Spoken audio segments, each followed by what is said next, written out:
राजस्थान आपके साथ मैं हूं आसिफ। पहाड़ों में बर्फबारी हो रही है और मैदानों में कंपकपाहट है। हाल यह है कि पारा लगातार लुढ़क रहा है। आपके स्क्रीन पर 4 तस्वीरें हैं जो सर्दी के सितम को बताने के लिए काफी हैं। पहली तस्वीर श्री गंगानगर की है, दूसरी तस्वीर दौसा की, तीसरी तस्वीर सीकर की और चौथी तस्वीर कोटा की।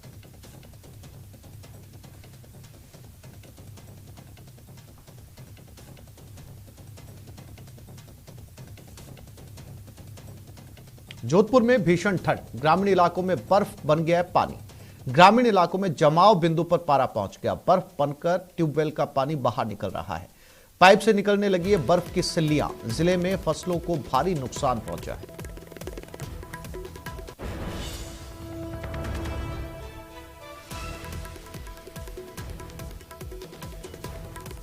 तो ये राजस्थान जिसे एक्सट्रीम गर्मी के लिए जाना जाता है, जहां पर गर्मियों में पारा -50 डिग्री तक पहुंच जाता है, वहां सर्दियों के अंदर आप ये तस्वीरें देख सकते हैं कि किस तरीके से खेतों के अंदर लगे ट्यूबवेल में जो पाइप फसलों में पानी देने के लिए इस्तेमाल किया जाता है, उसमें इस कदर पानी जम चुका है कि जब प्रेशर के जरिए पानी को पाइप से बाहर निकालने की कोशिश की जा रही है तो उसमें से बर्फ की सिल्लियां निकल रही हैं।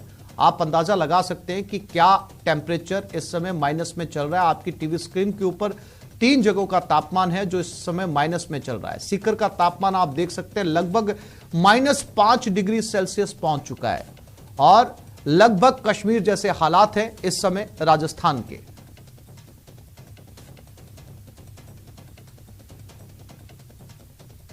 और चंद्रशेखर हमारे साथ जुड़ गए। चंद्रशेखर, जोधपुर की ऐसी तस्वीरें इस समय हम देख रहे हैं, बल्कि पूरा प्रदेश देख रहा है कि जो तस्वीरें आमतौर पर राजस्थान से सैलानी कश्मीर जाता है देखने के लिए, लेकिन वो तस्वीरें अब आसानी से उपलब्ध है राजस्थान में।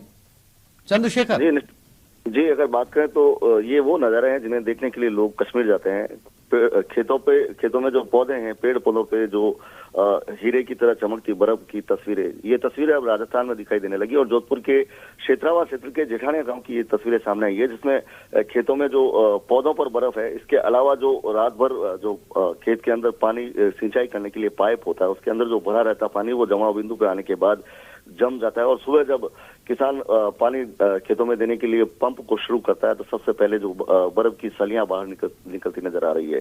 कहीं ना कहीं जमाव बिंदु तक तो ये पारा पहुंच चुका है। और सबसे बड़ी बात जो लगातार अगर जिस तरह से करें पश्चिमी राजस्थान के किसानों की, तो कभी अतिवृष्टि तो कभी अनावृष्टि और कभी जो है भीषण गर्मी और अब शीतलहर के चलते और ठंडक के चलते किसानों को कहीं ना कहीं नुकसान होता नजर आ रहा है। जिस तरह से जो खेतों में खड़ी फसलें हैं उनको ये जो सर्दी है नुकसान पहुंचा सकती है, क्योंकि कृषि विशेषज्ञों की माने तो जो जमाव बिंदु पे जब पारा पहुंच जाता है तो पौधों की कोशिकाएं हैं वो जम जाती है और जिसके चलते जो है पौधों को नुकसान होता है। तो कहीं ना कहीं किसानों के चेहरे पर एक चिंता की लकीर है और भीषण ठंड के चलते ग्रामीण क्षेत्र के लोग ज्यादा परेशान हैं। जी चंद्रशेखर, दूसरा बड़ा सवाल यह भी है कि कहीं ना कहीं ग्लोबल वार्मिंग का भी असर है, क्योंकि आमतौर पर राजस्थान के अंदर शेखावटी का जो क्षेत्र है वहां पर पारा आज तक अगर पिछले कुछ सालों की बात की जाए तो -1 या -2 डिग्री तक पहुंचा है, लेकिन अब स्थिति यह है कि -5 डिग्री तक पारा जो है वो जाने लगा है। अब ऐसे में जब इतना असर सर्दी का दिखाई दे रहा है, फसलों की बुआई खेतों में हो रखी है,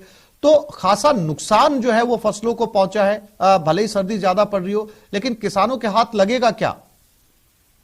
देखिए, निश्चित तौर पर अगर बात करें तो किसानों के हाथ एक बार फिर जो है कहीं ना कहीं जो हमेशा मिलने वाली चीज है और वो है निराशा, फिर निराशा मिलने वाली है। क्योंकि जिस तरह से सर्दी लगातार पड़ रही है, जिस तरह से मौसम में अचानक जो परिवर्तन आया है, जो जिस प्रकार से आपने कहा कि ग्लोबल वार्मिंग का जो कहीं ना कहीं असर है कि कभी ये दृश्य जो है राजस्थान में देखना एक कल्पना मात्र थी जो अब दिखाई देने लगा है। अगर बात करें तो जिस प्रकार से जो टेम्परेचर जो पॉइंट आउट किया जाता है और जो बताया जाता है वेबसाइट वगैरह जो गवर्नमेंट वेबसाइट में, वो शहरों के क्षेत्र का देखा जाता है, लेकिन असल जो सर्दी या गर्मी का असर देखना हो तो खेत गांव ठेठ वो लोग जो जहां बिल्कुल ढाणियों में रहते हैं, उनका जीवन किस तरह से इस सर्दी से प्रभावित हो रहा है, उसकी यह तस्वीर जो है बानगी ये बताती है कि किन हालातों में ये लोग जी रहे हैं। और निश्चित तौर पे किस तरह का जो तापमान, जो कि यदि कोई बर्फ जम जाता है इसका मतलब जी चंद्रशेखर, तापमान माइनस में गया। जी, जानकारी के लिए आपका धन्यवाद।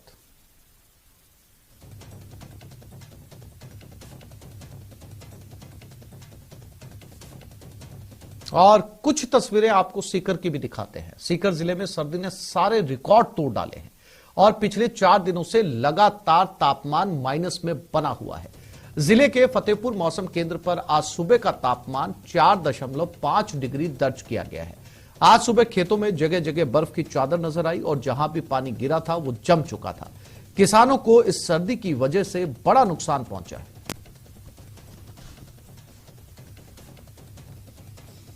ये तस्वीरें सीकर की।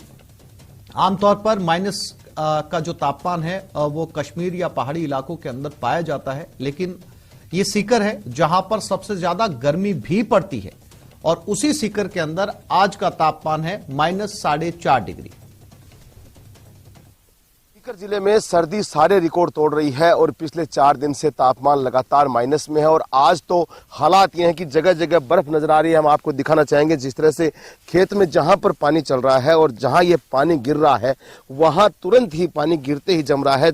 जिस तरह से आप देख सकते हैं कि ये जो बर्फ है वो खेतों में जम चुकी है, तो बड़ा नुकसान किसानों के लिए हो रहा है और जहां भी पानी खेतों में गिर रहा है वहां पर पानी जम रहा है। ये जो गेहूं का खेत है इसमें देख सकते हैं कि जितना पानी अब तक गिरा है वो पूरा पानी इस फसल पर जम चुका है। किसान की मजबूरी ये है कि सुबह सुबह जब बिजली आती है तो उसको पानी देने की मजबूरी है और पानी देते हैं तो इस तरह से ये बर्फ जो है वो काफी नुकसानदायी अब किसानों के लिए साबित हो रही है। और जिले में सर्दी जो है वो पिछले 4 दिन से लगातार तापमान माइनस में है, तो निश्चित रूप से किसानों को बड़ा नुकसान हुआ है। हमारे साथ कुछ किसान हैं, हम इनसे भी बात करेंगे। आपसे बात करना चाहेंगे, पहले आप बताइए कि कितनी सर्दी पड़ रही है, कितना नुकसान हो गया? साहब जी बहुत, देखो वो बर्फ देखो कैसे जम गई, पूरा जल गया। कौन कौन सी फसल खराब हुई है? गेहूं है, जौ है, सरसों है, सब गई, रिजका भी गया। तो इस बार ज्यादा पड़ रही है, पहले भी पड़ी थी सर्दी? बहुत दिन हो गया, 10 दिन से तो लगातार बर्फ ही बर्फ आ रही है। आप बताइए जी कितनी सर्दी पड़ रही है, कितना नुकसान हो रहा है किसानों को? 4 दिन टेम्परेचर माइनस में आ रहे है और जे फौरा चलाओ यहाँ गया जम जाए और वह फसल पूरी खराब होगी। मुआवजा मिलना चाहिए गवर्नमेंट से? बिल्कुल सर्वे करवाना चाहिए, किसान बर्बाद हो गया पूरी तरह। संदीप हुड्डा, न्यूज़ 18 सीकर। और अब बात कोटा की, जहां कड़ाके की ठंड का दौर जारी है। सर्दी के चलते लोगों का जनजीवन अस्त व्यस्त है। शहर में तापमान 4 डिग्री तक पहुंच गया है। हालांकि ग्रामीण अंचल सहित कुछ इलाकों में तापमान 4 डिग्री से भी कम पहुंचा हुआ है। सर्दी के चलते सुबह की पारी के स्कूलों और कोचिंग के समय में बदलाव किया गया है। नदी नालों और तालाब किनारे रहने वाले लोगों को सर्दी के चलते ज्यादा परेशानियों का सामना करना पड़ रहा है। कोटा के किशोर सागर तालाब के पास का जायजा लिया हमारे संवाददाता ओम प्रकाश मारू ने। कोचिंग नगरी में भी सर्दी का सितम जारी है और तापमान 4 डिग्री के आसपास पहुंच चुका है। वही शहर के स्टेशन सहित ग्रामीण अंचल के कई इलाकों में तापमान 4 डिग्री से भी नीचे आ पहुंचा है। सर्दी के चलते सुबह सुबह जो स्कूल जाने वाले बच्चे व कोचिंग छात्रों को भारी परेशानियों का सामना करना पड़ रहा है। वही खेतों में काम करने वाले लोगों को भी कड़ाके की ठंड का सामना करना पड़ रहा है।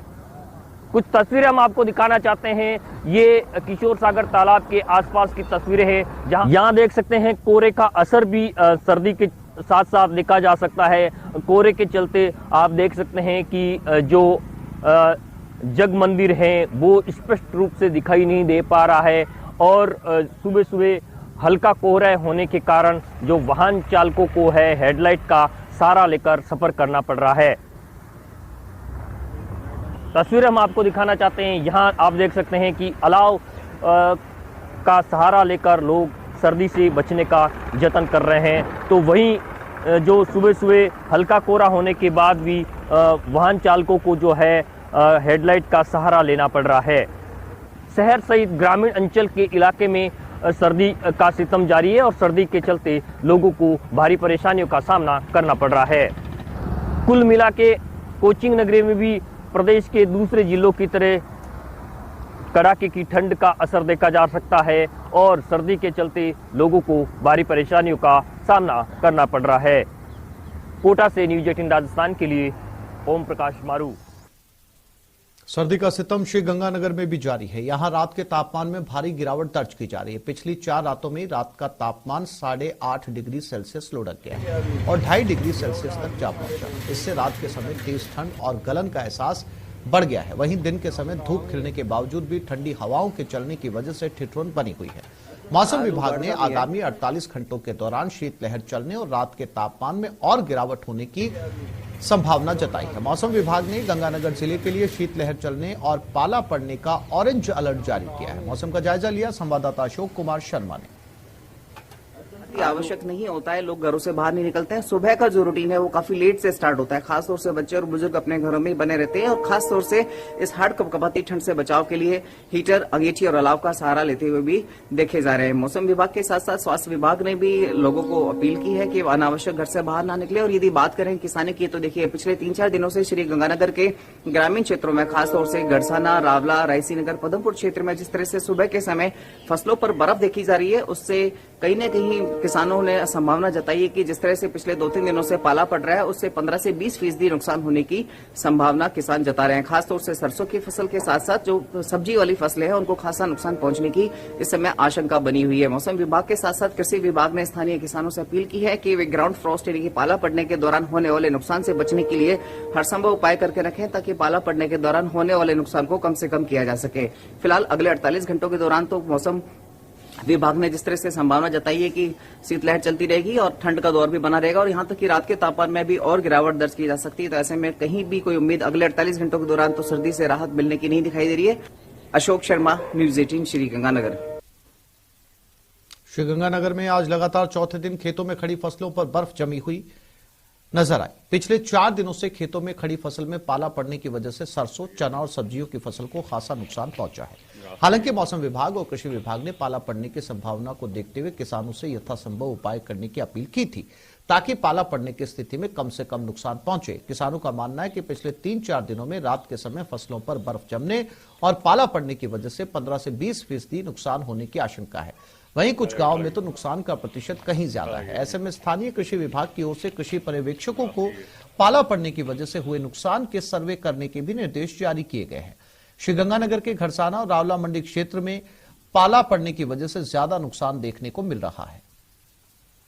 60-70% तो नुकसान हो ही गया है, ठीक है ना। और आज ये 30 दिन है कोरे के पड़ते हुए, और जिसमें जिनके डिग्गियों में पानी है, जिनकी डिग्गियां बनी हुई हैं, उनमें कुछ बचाव हो सकता है, बाकी नहीं। किसानों के लिए तो ऐसा है कि वो भी कोई ऐसा इंतजाम करें कोई बर्फ ना जमे उनके फसलों को।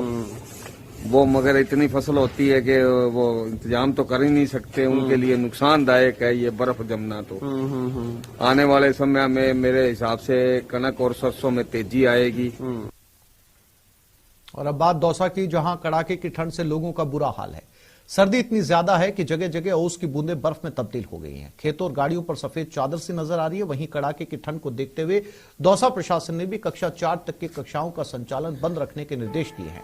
ऐसे में दौसा में कक्षा 4 तक 17 और 18 जनवरी को अवकाश रहेगा। वहीं कक्षा 5 से लेकर 12वीं तक का समय परिवर्तन किया गया। अब कक्षा 5 से 12 तक सुबह 10 से 3 तक कक्षाएं संचालित होंगी। दौसा में ठंड का जायजा लिया हमारे संवाददाता आशीष शर्मा ने।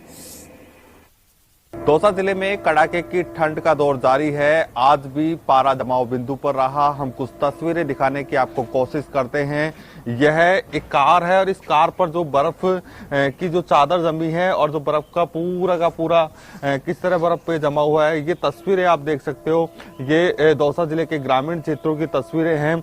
ऐसे में भारी जो ठंड है, कड़ाके की ठंड है, उससे पूरा जनजीवन प्रभावित हो गया है। और ये जो तस्वीरें हैं ये कार के ऊपर रात को ये जो कार खुले आसमान के नीचे खड़ी हुई थी। ऐसे में यहाँ पर काफी बर्फ की जो चादर है वो देखने को मिली है।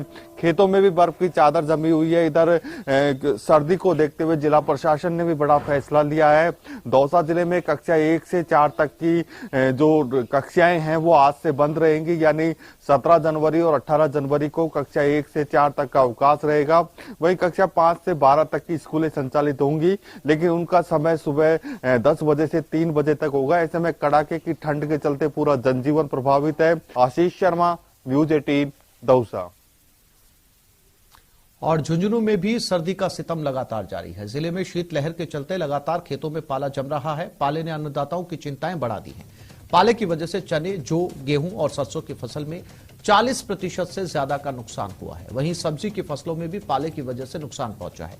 किसानों का कहना है कि इस बार भी मौसम की मार से फसलों का खराबा हुआ है। सरकार को फसल खराबे की गिरदावरी करवानी चाहिए। वहीं लगातार चल रही शीतलहर से जनजीवन प्रभावित है। बता दें कि पिलानी मौसम केंद्र पर आज का न्यूनतम तापमान 1.2 डिग्री दर्ज किया गया। मौसम विभाग की ओर से जिले में आज भी ऑरेंज अलर्ट जारी है।